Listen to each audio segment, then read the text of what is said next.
It's rather funny how Trump said he would pay these people legal fees and help them get out of jail if they went and attacked the Capitol for him. And what is he doing? Nothing. Well, Donald Trump is slated to head to trial in March for his role in the attempted coup. Tarrio, who's 39 years old, will spend the next 22 years behind bars for trying to carry out a conspiracy to steal the election, overthrow the government, and keep Trump in power. Attorney General Merrick Garland released a statement saying, quote, "Today, the leader of the Proud Boys, Enrique Tarrio, learned the consequence of conspiring to oppose by force the lawful transfer of presidential power in 22 years is 22 years in federal prison." Tom Jackman is a reporter for the Washington What, he's like 39, so he's gonna be like 60 something when he gets out of jail. What's he gonna be able to do after that? Post. He was actually at the courthouse for the sentencing, and he joins me now.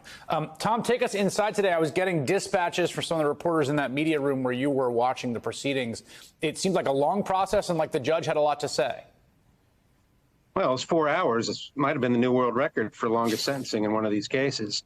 And the judge did have a lot to say. There was a lot of talking that went on in this trial, not by him. So here was his chance to say, I don't think this guy feels sorry about what he did.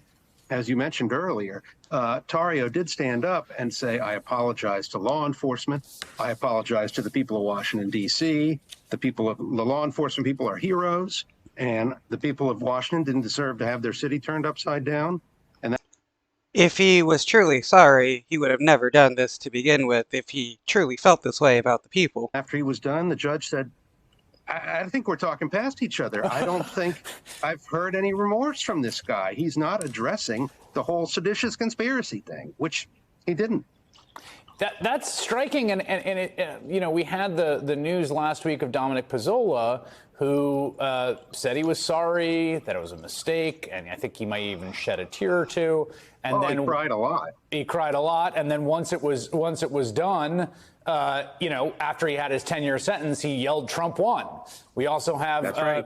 We have Joseph Biggs, who is on InfoWars. I want to play him, too, because this gives you a sense of the preamble to this judge deciding to take their time. This is Joseph Biggs on InfoWars Saturday calling for a pardon. Take a listen.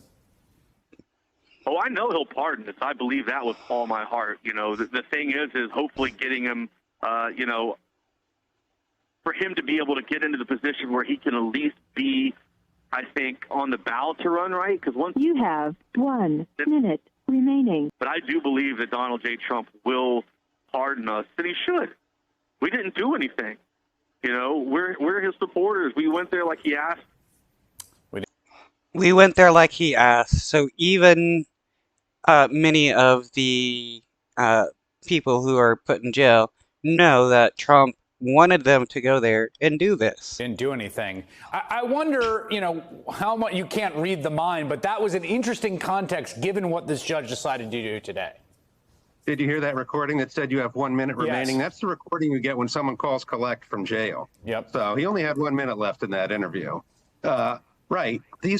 And that is funny that he's calling collect. What, this dude has no money anymore? Probably not, because he's in jail, and he's going to be there for a long time. People have been waiting for Trump to save them for a long time, and they may be waiting a lot longer. But that's definitely their last best hope. But in the meantime, they're going to be spending time in prison. Biggs got 17 years. He was, on the front lines that day with a bullhorn, directing people through the police into the Capitol.